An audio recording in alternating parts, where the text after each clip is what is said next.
ఈ ఒక్క పాయింట్ మీకు ఎక్కితే అయిపోయింది. ఇక నేను మాయమవచ్చు. ఈ ఒక్క పాయింట్ మీకు ఎక్కితే మాయమవచ్చు నేను. ఇప్పుడు మీ నాన్న మీరు ప్రేమిస్తారు. ఎందుకు? గాడి చాకిరి చేసి అన్ని తీసుకొచ్చి పెడతాడని ప్రేమిస్తారా? మీరు మీ నాన్నతో ఉండగోరుతారు, మీ నాన్నతో మాట్లాడగోరుతారు, మీ నాన్నతో సహవసించగోరుతారు. మీ నాన్నని మీరు ఇష్టపడతారా లేదా? పెద్దగా చెప్పండి. ఇష్టపడతారా లేదా? ఎందుకు? మనకన్నీ ఊడిగాలు చేస్తాడనే. చేసేవాడైనా చెయ్యనోడైనా సరే నాన్న డబ్బులు ఇస్తాడని ప్రేమిస్తావా? డబ్బులు ఇవ్వకపోయినా నాన్నే. నాన్న మనకు అన్ని పనులు చేసి పెడతాడని ప్రేమిస్తావా? చేసి పెట్టకపోయినా సరే మన నాన్న చూస్తే మనకి ప్రపంచంలో నెంబర్ 1 హీరో ఎవరంటే మన నాన్నే. అవునా? మన హీరో ఎవరండి? చిన్నప్పుడు మనం ఎంత ఉంటాం, ఆయన అంత ఉంటాడు. మా నాన్న ఎంత పొడుగో.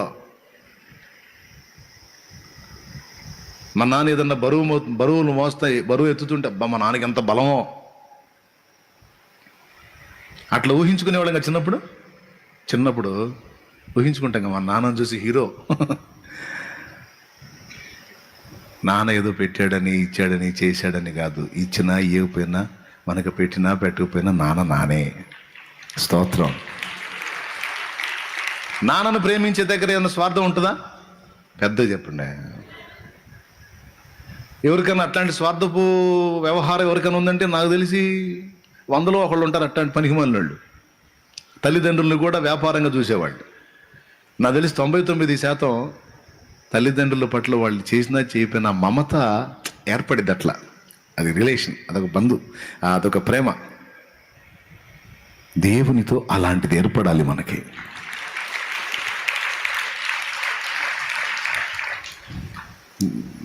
ఏం చేయకపోయినా సరే నాన్న వృద్ధాప్యంలోకి వచ్చాడు, ఏం చేయలేని పరిస్థితి, నాన్నకే మనం చేయాల్సిన పరిస్థితి అయినా సరే నానంటే ఇష్టం. ఒప్పుకుంటారా?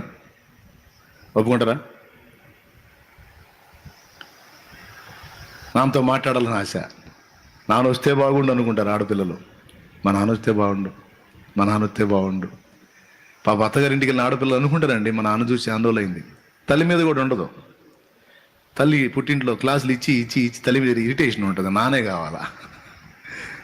ఎందుకంటే అమ్మ ఏది చేయమని అటు ఉండకూడదు, అటు చేయకూడదు, అన్ని ఆంక్షలు పెట్టి అమ్మ అంటే ఇరిటేషన్ పుట్టింది ఆడపిల్లలకి. నానంటే ఇష్టం ఆడపిల్లలకి ఎక్కువ. పాపు అత్తగారు వెళ్ళగాడు పోయి కూడా మా నాన్నొత్తే బాగుండు.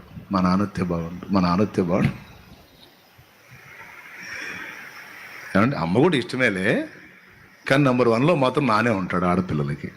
దేవునికి స్తోత్రం. మగ పిల్లలకేమో అమ్మ వీళ్ళు సాగింపులన్నీ ఆడు సాగించుకుంటాడు. అవునా?